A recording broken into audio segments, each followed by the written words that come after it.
నమస్తే అండి, welcome to tree media. మనతో పాటు family counsellor, social activist, political analyst Shri Krishnakumari గారు ఉన్నారు. మేడం నమస్తే. నమస్తే మేడం, ఈరోజు అమృత ప్రణయ్ కేసులో దాదాపు సంచలన ఒక తీర్పు వెలువడింది అని అనుకోవాలి. ఈ తీర్పుని చాలామంది ఆహ్వానిస్తున్నారు. అలానే ఎవరైతే శ్రవణ్ అనే వ్యక్తి ఉన్నారో వాళ్ళ బాబాయి, అతనికి శిక్ష పడింది, జీవిత ఖైదు పడినందుకు వాళ్ళ కూతురు విపరీతంగా రోధిస్తుంది మీడియా ముందు. మీ ఉద్దేశం ప్రకారం ఈ శిక్ష కరెక్టేనంటారా? 100% కరెక్టు. ఇంకా పోతే ఇది ఎప్పుడో రావాల్సిన తీర్పు లేట్ అయినందుకు చాలామంది చచ్చిపోయారు. అసలు ఇప్పుడు ఇంత కఠినమైన శిక్ష ఉంటుంది అని అంటే కనుక భయపడతారు కదా చేయాలనుకునేవాళ్ళు. ఇది పరువు హత్య కాదు. నేను అసలు పరువు హత్య అంటే ఒప్పుకోను. ఇది కుల దురహంకార హత్య. పరువు హత్య అంటే ఏంటంటే పరువు పోయిందని ఆయన ఆత్మహత్య చేసుకున్నాడే, అది పరువు ఆత్మహత్య. నా పరువు పోయింది అని. మీ పరువు పోతే మీరు తీసుకోండి, మీరు ఆత్మహత్యలు చేసుకోండి.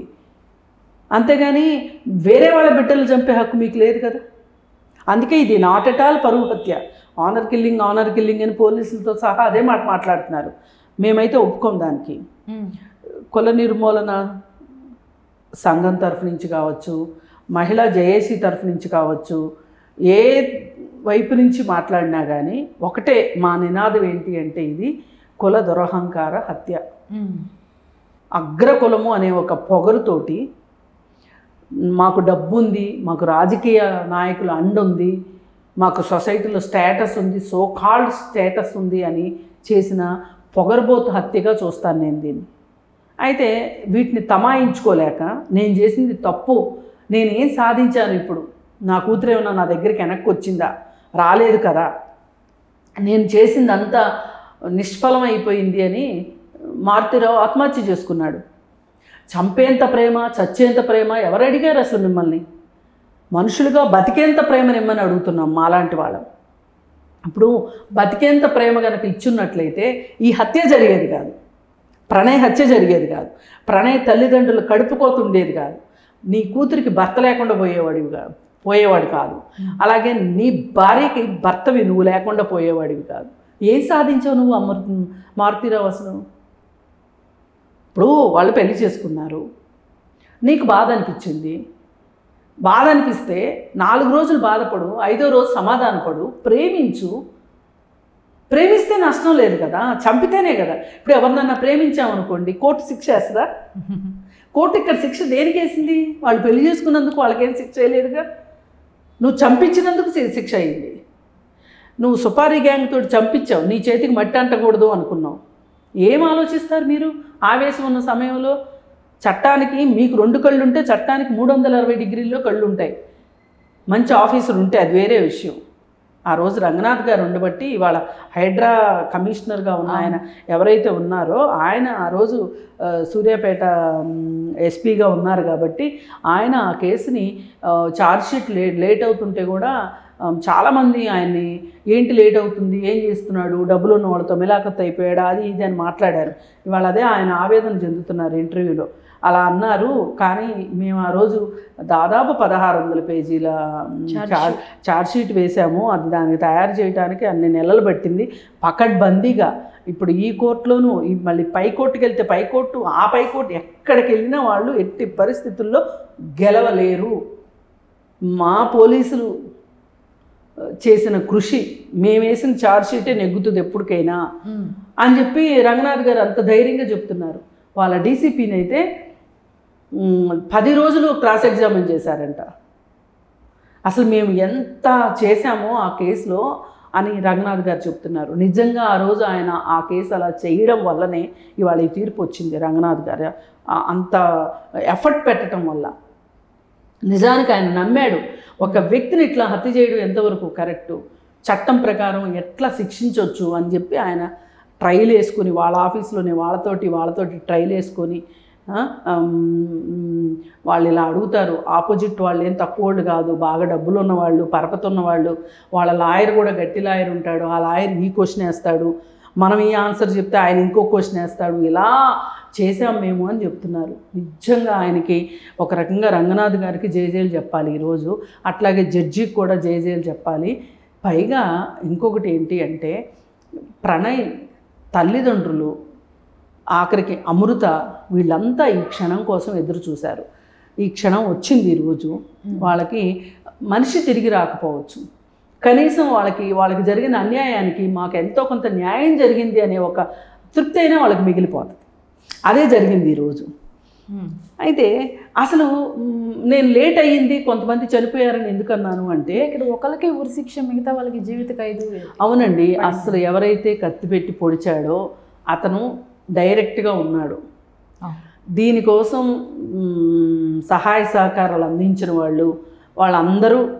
వాళ్ళందరికీ సహాయ సహకారాలు అందించే వాళ్ళకి సహాయకారిగా ఉన్న శ్రవణ్కి, అలాగే అప్పట్లో మారుతిరావుని ఫస్ట్ పెట్టారు.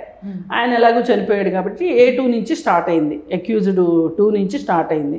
అక్యూజ్డ్ 2 అతనే కత్తి పెట్టి అతనే పొడిచాడు కాబట్టి అతనికి ఉరిశిక్ష వేశారు. మిగతా వాళ్ళకి జీవిత ఖైదు వేశారు, 10,000 రూపాయలు జరిమానా వేశారు. అయితే ఇప్పుడు నేను ఇది ఆలస్యం అవటం వల్ల ఇంకొన్ని ప్రాణాలు పోయినాయి అని ఎందుకన్నానంటే, ఇప్పుడు ఒకప్పుడు మతాంతర వివాహం చేసుకున్న నాగరాజు అనే అతన్ని, అస్రీన్ సుల్తానా నాగరాజు అనే నాగరాజుని అస్రీన్ సుల్తానా వాళ్ళ బావ వాళ్ళ తమ్ముడు అన్నం కలిసి చంపేశారు, సరూర్ నగర్లో చంపేశారు. మళ్ళీ నిన్న మధ్యలో ఇంకా చాలామంది పిల్లలు పుట్టిన తర్వాత కూడా చంపారు. మిమ్మల్ని మేము ఆహ్వానిస్తున్నాము, ఇంటికి రండి అని చెప్పి ఇంటికి పిలిచి వాళ్ళని చంపేశారు. ఒక అతనైతే కూతుర్ని అల్లుడిని చంపాడని కూతురు కూడా ఆత్మహత్య చేసుకుంది ఒక కేసులో. అయితే మనకు చాలా బాధ అనిపిస్తుంది ఒక్కొక్క కేసు వింటుంటే. హేమంత్ అని చెప్పి చందానగర్లో రెడ్డీస్ ఫ్యామిలీ, ఆ అబ్బాయి వైశ్యాస్ అని చెప్పి ఆ అబ్బాయిని పట్టణ పెట్టుకున్నారు. పెళ్ళయిన తర్వాత 6 నెలలు తర్వాత మంచిగా ఇంటికి వచ్చి ఇంటి చుట్టుపక్కల ప్రాంతాలన్నీ చూసుకుని రెక్కీ చేసుకుని చంపారు. ఆ అమ్మాయి పోరాడుతుంది ఈ రోజు వరకు. నిన్నగాక మొన్న కృష్ణ అలియాస్ బంటి సూర్యాపేటలో 3 తరాల వాళ్ళు ఇవాళ జైల్లో కూర్చున్నారు. వెళ్ళి నాయనమ్మ కొడుకు మనవాళ్ళు చేయించింది అని చెప్తున్నారు. అవును, నాయనమ్మ పాతకాలం మనిషి, మీకేమొచ్చింది రోగం? మీరిప్పుడు ఈ కొత్త కాలంలో సెల్ ఫోన్లు ఇవన్నీ చూసి చాలా గొప్పగా ఉన్నారు కదా, బ్రాండెడ్ బట్టలు, బ్రాండెడ్ షూసు. మరి ఏ కులం వాడు తయారు చేసిన ఫోన్లు వాడుతున్నారు మీరు? ఆలోచించాలిగా మనం కూడా. మరి అందుకే వెళ్ళి కూర్చున్నారు అందరు లోపల. ఇట్లాంటి వాళ్ళు చనిపోయి ఉండేవాళ్ళు కాదు. ఇది సంవత్సరంలోపు రావాలండి తీర్పు. వస్తే ఇంత ఫాస్ట్గా జరుగుతుంది అనేది ఒకటి. ఈరోజు మేము ఎంత ఇదిగా ఆవేదనతో ఎందుకు మాట్లాడుతున్నామంటే, ఇట్లాంటి వాటికి ఎక్కువ ప్రచారం రావాలి. ఆ రోజు జరిగిన రోజు మనం మాట్లాడుకుంటాం, కానీ శిక్షలు చాలా విషయాలకు శిక్షలు పడుతూ ఉంటాయి. శిక్షల గురించి ఎవరు మాట్లాడరు. ఇప్పుడు ఈ విషయంలో శిక్షల గురించి ఇది ప్రభుత్వం కూడా చేయాల్సిన పని. శిక్షల్ని ప్రచారం చేయాలి. చూడండి, మేము ప్రభుత్వం తరఫు నుంచి ఇప్పుడు పోలీస్ వ్యవస్థ అంటే ప్రభుత్వం చేసినట్టే కదా. మేము మా శాఖ ఇన్వెస్టిగేషన్ చేసింది, ఛార్జ్షీట్ వేసింది, ఈ కేసు గెలిచేటట్లు, నిందితులకి శిక్ష పడేటట్లు, బాధితులకు న్యాయం జరిగేటట్లు చేసింది అనేది ప్రభుత్వాలు చెప్పుకోవాలి కదా. కానీ ఈ ప్రభుత్వాలు ఏంటి అంటే, అగ్రకులం వాళ్ళు లేకపోతే మా ప్రభుత్వాలు కూలిపోతాయేమో అన్నట్లు కనీసం వాళ్ళ ఇళ్ళకి వెళ్ళి పరామర్శలు కూడా చేయరు. ఇప్పుడు మన బంటి ఇంటికి ఎవరు వెళ్ళాల ఈ ప్రభుత్వం నుంచి. ఎంత బాధ వేస్తుందండి. ఇప్పుడు మీరు ప్రభుత్వం కనుక ఇట్లా బాధితులను హక్కును చేర్చుకుంటే ఎవరైనా ఇలాంటివి చెయ్యాలి అనుకుంటే భయపడతారు. అసలు మీరెందుకు కులాంతర మతాంతర వివాహాలు తప్పు కాదు అనేది ఎందుకు ప్రచారం చేయట్లేదు? ఎందుకు అవగాహన కలిగించట్లేదు? 2 లక్షల రూపాయల ప్రభుత్వం దగ్గర నుంచి ప్రోత్సాహకం ఉంది. ఆ ప్రోత్సాహకాలు కూడా ఇవ్వరు వాళ్ళకి. వాళ్ళు ఎందుకు వచ్చిందిలే, ఎవరు తిరుగుతారు వీళ్ళ చుట్టూతో అని చెప్పి తీసుకోరు. ఇప్పుడు ఎవరైనా కులాంతర మతాంతర వివాహం చేసుకుంటే కనుక వాళ్ళకి ప్రోత్సాహక బహుమతిగా, అంటే వాళ్ళు ఒక మంచి పని చేస్తున్నట్లు. ఓకే, ఇప్పుడు మన రాజ్యాంగంలో ఏముందంటే, కులానికి, మతానికి, వర్ణానికి, వర్గానికి, వేట్లకి, ప్రాంతానికి విభేదాలు లేకోకుండా మన సమాజాన్ని ముందుకు తీసుకెళ్ళాలి. వీటన్నిటికీ రహితంగా, కులరహితం, మతరహితం తీసుకెళ్ళాలి. ఇలాంటి దానిలో ఈ కులాంతర మతాంతర వివాహాలు ప్రోత్సహించితే సమాజంలో ప్రజలందరూ కలిసి ఉంటారు. ఈ కులం అనే ఫీలింగ్ని తగ్గించాలి అనే ఉద్దేశంతో మనం రాజ్యాంగంలో రాసుకున్నాం. కానీ దానికి విరుద్ధంగా ఇప్పుడు మీరు ఏమి పట్టించుకోలేదనుకోండి, చూసేవాళ్ళు ఏమనుకుంటారు? ఆహో, కులాంతర వివాహం చేసుకుంటే అది పరువు పోయినట్లుగా పరువు హత్య చేద్దాం అనుకుంటున్నారు. దాన్ని కూడా మనం ఎప్పటికప్పుడు పరువు హత్య అంటుంటే ఓహో నిజమేగా ఉంది, ఇది పరువు హత్య అనుకుంటారు. అది పరువు హత్యే కాదు. మీకు పరువు పోయిన ఫీలింగ్ వస్తే మీరు చచ్చిపోండి, అంతేగాని మా పిల్లల్ని చంపే హక్కు మీకు లేదు. మీకు ఎవరు ఇచ్చారు? ఇవాళ ప్రణయ్ తండ్రికి 2 కొడుకులు అయితే 1 కొడుకు లేకుండా పోయాడు. ఇప్పుడు వాళ్ళ కడుపుపోతే ఎవరు తీరుస్తారు? ఇప్పుడు అమృత ఉంది, భర్త లేకుండా అయిపోయాడు. ఆ బొడ్డోడు ఉన్నాడు, వాడికి నాన్న లేకుండా అయిపోయాడు.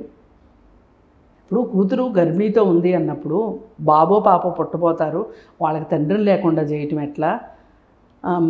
నా కూతురికి భర్తను లేకుండా చేయటం ఎట్లా? ఒక తండ్రికి కొడుకులు లేకుండా చేయటం ఎట్లా అని అమృత ఒక్క క్షణమన్నా ఆలోచించాడా? ఈ శ్రవణ్ ఒక్క క్షణమన్నా ఆలోచించాడా? పైగా వీళ్ళకి మద్దతుగా ఆ రోజు ఆర్యవైశ్య సంఘం వీళ్ళు అమృతరావు యొక్క మారుతిరావు యొక్క గొప్పతనాన్ని కీర్తిస్తూ అతన్ని పొగుడుతూ యాత్రలు ఏం ఘనకార్యం చేశాడు? ఖచ్చితంగా కూతురు పెళ్లి చేసుకున్న 2 సంవత్సరాలకి ఆత్మహత్య చేసుకుని చచ్చిపోయాడు. ఎందుకు చచ్చిపోవాల్సి వచ్చింది? నువ్వు చేసింది మంచి పని అయితే ఎవరైనా మంచి పనులు చేసుకున్న వాళ్ళు ఆత్మహత్యలు చేసుకుంటారు? ఎక్కడైనా మంచి పనులు చేసిన వాళ్ళు? నువ్వంత మళ్ళీ చెప్తున్నా, చంపేంత ప్రేమ చచ్చేంత ప్రేమ జీవితాల్లో ఉండొద్దు. ప్రేమ కోసమే మీరు ఏదైనా చెయ్యండి. కానీ కోర్టు తీర్పు తర్వాత మేడం చూసినట్లయితే ప్రణయ్ తల్లిదండ్రుల్ని, ప్రణయ్ బ్రదర్ని, వీళ్ళందరినీ ఇంటర్వ్యూ ఇవ్వటం చూసాము. అట్లనే సమాధి దగ్గరికి వెళ్ళి నివాళులు అర్పించడం చూసాము. అమృత ఎక్కడ కనిపించినట్లు దాఖలాలు కూడా లేవు. పైపెచ్చు అసలు ఈ ఫ్యామిలీతో కలిసి ఉండకుండా మదర్తోనే కలిసి ఉంటున్నట్లు వార్తలు వస్తున్నాయి. అవును, మదర్తోనే కలిసి ఉంటుంది. అయితే నాకు తెలిసి సిటీలో ఉంటుంది, తను హైదరాబాద్లో ఉంటుంది. మరి తనకి జీవనోపాధి కావాలి కదా, వాళ్ళ అమ్మ వస్తుంది, వాళ్ళ అమ్మ తనతో కలిసి ఉంటుంది అనే నమ్మకం మొదట్లో లేదు కదా. అందుకని తను ఒక యూట్యూబ్ ఛానల్ పెట్టుకొని, తను ఒక బోటిక్ కూడా పెట్టుకుని ఆన్లైన్ మార్కెటింగ్ కాస్ట్యూమ్స్ బిజినెస్ చేసుకుంటుంది. తన కొడుకుని తను చదివించుకుంటుంది, ఎవరి మీద డిపెండ్ కాకుండా. ఈలోపు వాళ్ళ అమ్మ కూడా ఏం ఆలోచించుకుందో, నేనెందుకు నా కూతురికి మనవడికి దూరంగా ఉండాలి అని వాళ్ళ అమ్మ కూడా వచ్చి ఆ అమ్మాయితోనే ఉండటం మొదలెట్టింది. ఏది ఏమైనా సరే ఒక నెల క్రితం అనుకుంటా ఆ పిల్లాడిది నేహాన్ది బర్త్డే చేశారు. ఆ బర్త్డేకి వాళ్ళ అమ్మా నాన్న కూడా, ప్రణయ్ వాళ్ళ అమ్మా నాన్న కూడా వచ్చారు. అందరూ హ్యాపీగా ఉన్నారు. వాళ్ళ బ్రదర్ కూడా వచ్చాడు. ఎవరు? ప్రణయ్ వాళ్ళ బ్రదరు. అంటే కలిసి ఉండకపోయినా కానీ కాంటాక్ట్లోనే ఉంది. ఏది ఏమైనా సరే ఇక్కడ ఆ తల్లిదండ్రులకి కొడుకు లేని లోటు, అమృతకి భర్త లేని లోటు, ఈ పిల్లవాడికి తండ్రి లేని లోటు ఎవ్వరూ తీర్చలేరు.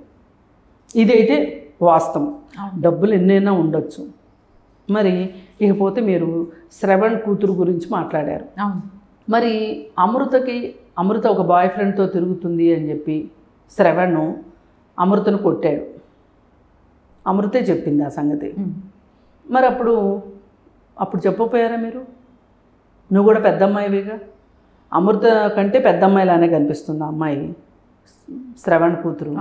నీకెందుకు నాన్న, వాళ్ళ అమ్మాయి వాళ్ళ ఇష్టం, ఇదంతా అమృత వల్లే జరిగింది అని అంటుంది తప్పితే, అసలు అన్నయ్య కూతురు ప్రేమ వివాహం చేసుకుంటే మా నాన్నకి ఎందుకు అనే మాట ఆ రోజు ఎందుకు రాలేదు? ఇవాళ ఎందుకు మాట్లాడుతున్నాడు? శిక్ష పడేసరికి మీకు నొప్పి వచ్చిందా? ఇంకా కనీసం ఇక్కడ యావజ్జీవ శిక్ష, వాళ్ళు కనీసం జైల్లో అయినా ఉన్నారు.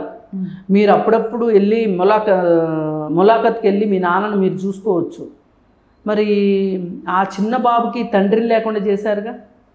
అసలు మీ నాన్న ఆ రోజు చేయాల్సింది ఏంటి?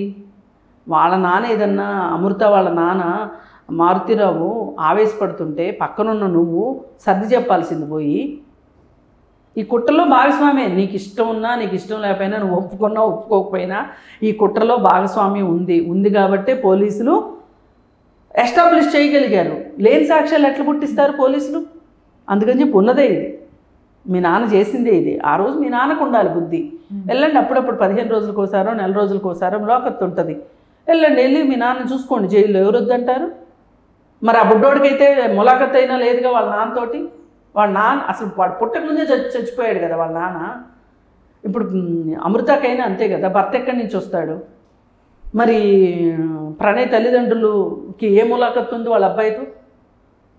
వాళ్ళల్లో వాళ్ళు మాట్లాడుకుని వాళ్ళల్లో వాళ్ళు వేదన చెందటం, బాధపడటమే కానీ మీకు ఇంకా ఈ హక్కన్నా ఇచ్చింది ప్రభుత్వం, సంతోషించండి. అందరికీ కలిపి ఉరిశిక్ష వేస్తే అప్పుడు తెలిసేది మీకు బాధ ఏంటో. ఒక మనిషి పోతే, అసలు ఈ లోకంలో నుంచే పోతే ఈ బాధ ఎట్లుంటుందో మీకు అప్పుడు తెలిసేది. అందుకే దయచేసి ఎవరైనా బాబాయిల హోదాలో మీరేదో పరువులు మర్యాదలు కాపాడటం కోసం ఆడపిల్లల్ని, ఎంతో కొంత వల్నరబుల్గా ఉంటారు, నిస్సహాయ పరిస్థితుల్లోనే ఉంటారు ఆడపిల్లలు. ఆ పరిస్థితుల్లో ఉన్న పిల్లల్ని కొట్టడం గొప్ప కాదు, అది హీరోయిజం కాదు, అది పెద్ద మగతనం అనిపించుకోదు. ఏదైనా ఇదే పని ఒక అబ్బాయి చేస్తుంటే మీ ఫ్యామిలీలో, అబ్బాయిని అయితే ఇంత ఎదుర్కొంటారా మీరు? అమ్మాయిని కాబట్టి 4 తన్ని కాళ్ళు ఎరగొట్టి ఇంట్లో కూర్చోబెట్టారు, ఎన్నోసార్లు వేరే స్కూలుకు మార్చారు. ఇవన్నీ చేసేవన్నీ తెలియకుండా ఉండవు కదా, హీరోయిజంగా చెప్పుకుని ఉంటాడుగా ఇంట్లో శ్రవణం. మరి అప్పుడు ఎందుకు కాదనలేదు? పైగా అసలు ఇక్కడ ఇంకొక అసలు విషయం ఏంటి అంటే, మారుతిరావు మొదటి నుంచి డబ్బులు ఉన్నాడు కాదు, ఇలా కుటుంబం మామూలు కుటుంబమే. ఓకే, రియల్ ఎస్టేట్ దందాలు అవి ఇవి చేసి, చీకటి వ్యాపారాలు చేసి మీకు కుటుంబం డబ్బులు ఉన్న వాళ్ళగా తయారయ్యారు మీరు. అలాగే ఈ గుజరాత్ వీళ్ళతోటి పరిచయాలు ఉన్నాయి, గుజరాత్ మనుషులు చంపే గ్యాంగులతోటి అలాగే పరిచయం వీళ్ళకి. ఓకే, లేకపోతే వీళ్ళకి అంత అర్జెంటుగా వీళ్ళకి ఎక్కడ దొరికేవాళ్ళు? సఫారీ తీసుకున్న గ్యాంగు. ఇప్పుడు సఫారీ తీసుకుని చంపేవాళ్ళు కూడా ఆలోచించాలి. వాళ్ళెవరమ్మాయో పెళ్లి చేసుకుంటే నేను చంపటం ఏంటి? ఇప్పుడు అతని కుటుంబం అనాథ అయిపోయిందిగా. అవును, అతనికే కదా మేడం ఉరిశిక్ష విధించారు. అందుకని మీకు ఊరికే డబ్బులు రాలేదు, ఈరోజు ఈ సంపదలు రాలేదు, మీరు ఎక్కి తిరుగుతున్న కార్లు, మీరు ఉంటున్న ఇళ్ళు, మీకేమి కష్టపడి చెమటోడ్చి లేకపోతే తరతరాలుగా వచ్చిన ఆస్తులు కాదమ్మా మీకు. మీ నాన్న మీ పెదనాన్న కలిసి ఈ విధంగా సంపాదిస్తేనే మీకు ఆస్తులు వచ్చినాయి. ఈ ఆస్తులు చూసుకుని మీకు వీళ్ళు కింద కులం వాళ్ళు అట్టడుగు కులం వాళ్ళు అని చెప్పి మీకు మీరు ఊహించేసేసుకుని అనేసేసుకుని మీరు చంపాలనుకున్నారు. ఏమైంది? ఇప్పుడు మీరు తీసుకున్న గోతులో మీరే పడ్డారు. ఇది జరిగింది. అందుకని ఎవరైనా దయచేసి బాబాయిల హోదాలో ఆడపిల్లలకు బాడీగార్డులుగా వ్యవహరించటం, ఆడపిల్లల స్వేచ్ఛా స్వాతంత్రాలను హరించే వాళ్ళుగా తయారవ్వటము ఇలా చేయాల్సిన అవసరం లేదు. ఆ పిల్ల ఇష్టపడింది, తప్పైతే ఆ అమ్మాయి ఎంపిక తప్పైతే వెనక్కి తిరిగి వస్తే ఆదరించండి, లేకపోతే లేదు వదిలేయండి వాళ్ళని. మాకు పుట్టలేదనుకోండి, మాకు సంబంధం లేదనుకోండి, అలా మీరు ఉండుంటే కనుక మీకే సానుభూతి వచ్చేదేమో. ఈ పిల్ల ఇలా చేసుకుని వెళ్ళిపోయింది పాపం, అల్లారు ముద్దుగా పెంచిన పిల్లని పిల్ల అంత ఇదిగా ప్రేమిస్తే ఇలా చేసింది అని ఆ పిల్లనే అనుకునేవాళ్ళేమో. ఏది ఏమైనా సరే ఈ కుల దురహంకార హత్యలు మట్టుకు ఖండించాల్సిందే ఎవరైనా సరే. ఇలాంటి శిక్షలు ఇన్ని సంవత్సరాలు కాకోకుండా సంవత్సరంలోపే ఫాస్ట్ ట్రాక్ కోర్టులు పెట్టి, ఫాస్ట్ ట్రాక్ కోర్టుల్లో ఆ పోలీసులకు ఇంకా వేరే పని ఉండటానికి వీల్లేదు. ఈ కుల దురహంకార హత్యల్ని డీల్ చేయడమే వాళ్ళ పని అన్నట్లు ఉంటే కనుక త్వరగా శిక్షలు పడతాయి. శిక్షలు అవగాహనే సమాజంలో అవగాహన తీసుకొచ్చేది.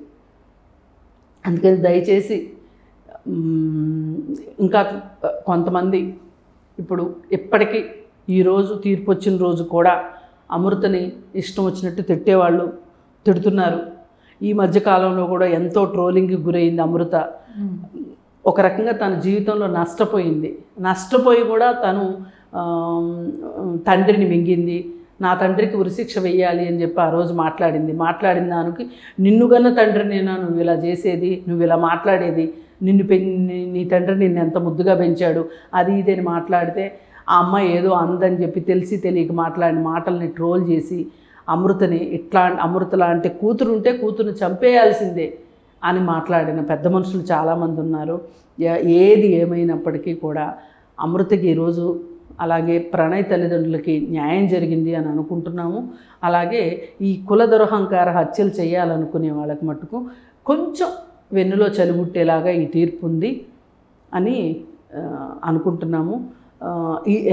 ఇలా మట్టుకు ఎవరు చేయకండి, రైట్. ప్రేమ కోసం బతకండి అంతే.